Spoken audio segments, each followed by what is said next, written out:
اللهم صل على محمد وآل محمد.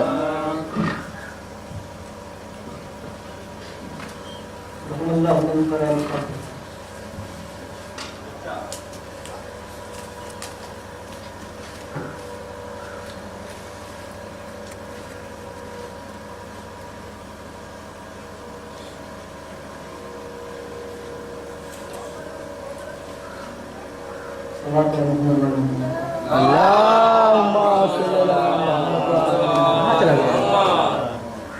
یہاں پاکستان گٹائی پھاڑ گئے.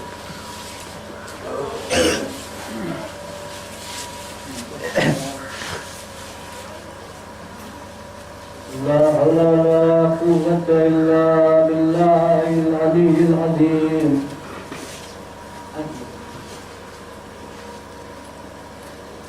أعوذ بالله من الشيطان اللعين الرجيم. بسم الله الرحمن الرحيم. الحمد لله الذي لا يبلغ مدحته القائلون ولا يحسن ما هم آتون ولا يؤدي حقه المجتهدون. الذي لا يدركه بعد الهمم ولا يناله غوث الفتن. الذي ليس لصفته حد محدود ولا نعت موجود ولا رفع معدود ولا عجل موجود. فضل الخلائق بقدرته ونشر الرياح برحمته واتقى بالصخور ما يطعنا أرضه. جلت جلاله والصلاة والسلام والتحية والإكرام على سيد أصل ما في الوجود. سر الله في كل موجود نقطة دائرة الوجود صاحب لواء الحمد والمقام المحمود.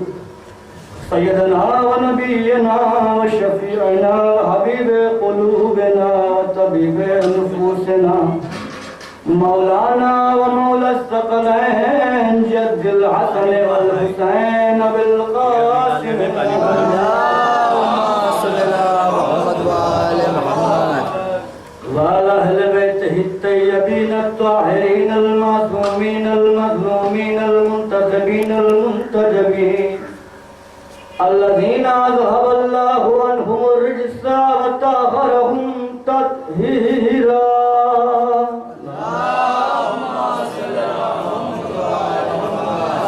ولعنة الله على أعدائهم وقتلتهم وغاصب حقوقهم ومنكر فضائلهم وولايتهم وشجاعتهم وعطشهم. اللهم لعنه ولا زال من ظلم حق محمد وآل محمد وآخر تابعين له ولا ذلك. اللهم لعن الإصابة التي جاهدت الحسين عليه السلام وشعيعت وبايعت وتعوات على قتله. اللهم لعنهم جميعا. اللهم احفظني برحمتك. اللهم نجني وعافني.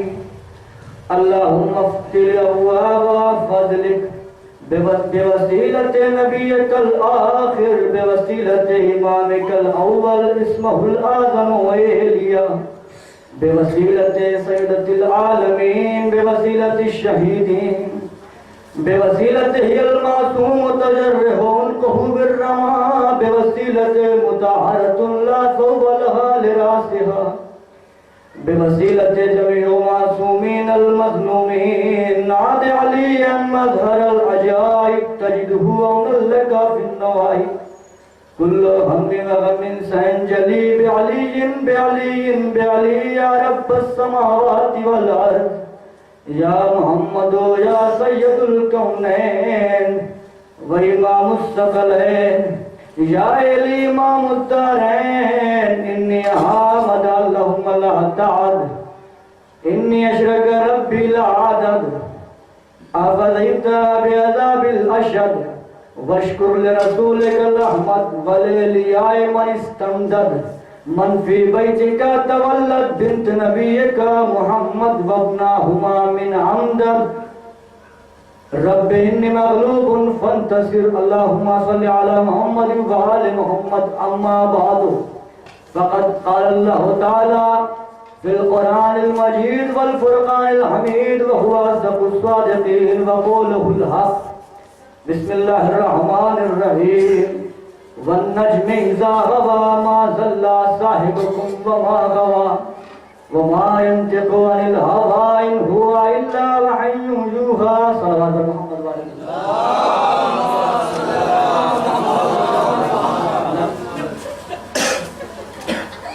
اب اللہ سے پھر ایک بار میں عرض کرتا ہوں کہ زحمت ہوگی تھوڑا آگے تشریف لیں، کیونکہ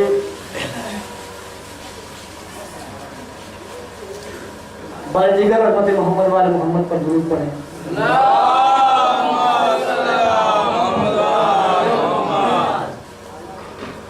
بزرگان مذہب ملت، برادران ایمانی، ماتمداران سید الشہداء،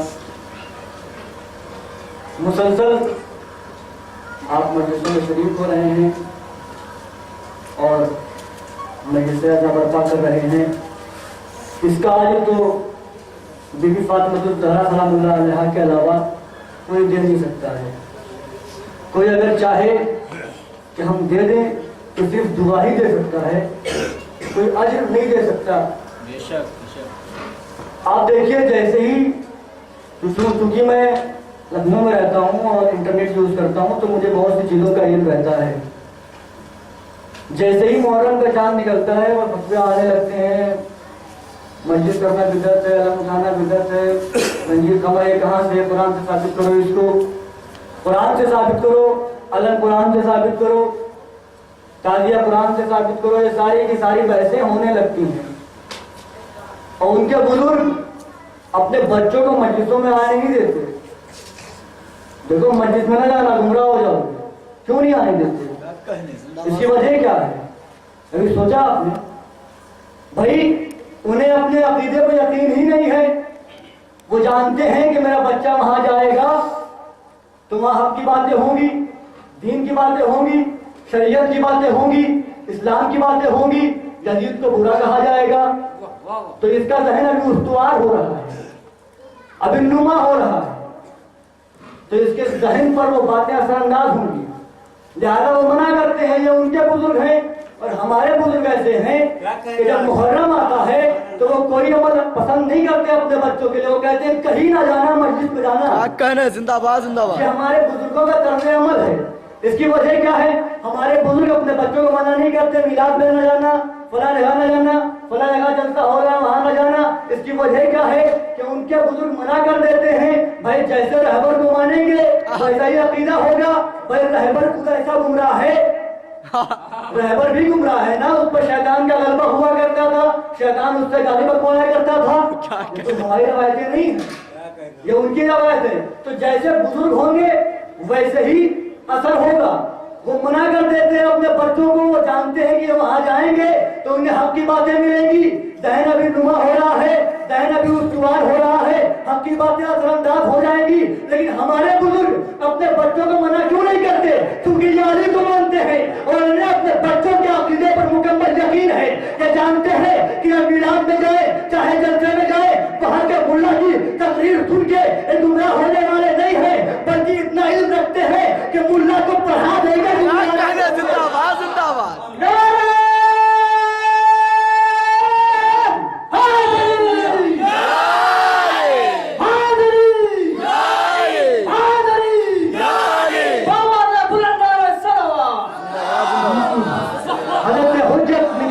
ہر انسان کی جس کے زبان پر نام علی سجتا ہے، حضرت حجت اس کو سلامت رکھے، خدا اس پر رحم کرے کہ جو اپنے لبوں پر نام علی کو سجا رکھے.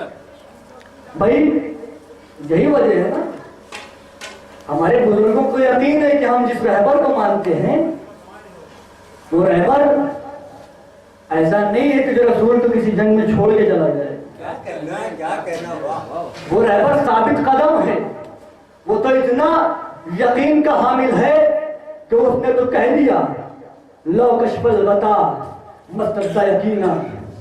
اگر میرے آنکھوں کے سامنے سے آسمان کے پردے ہٹا دیے جائیں تب بھی علی کے یقین میں نہ اضافہ ہوگا نہ کمی آئے گی. یہ ہے علی کی منزل. اور کبھی بھی علی نے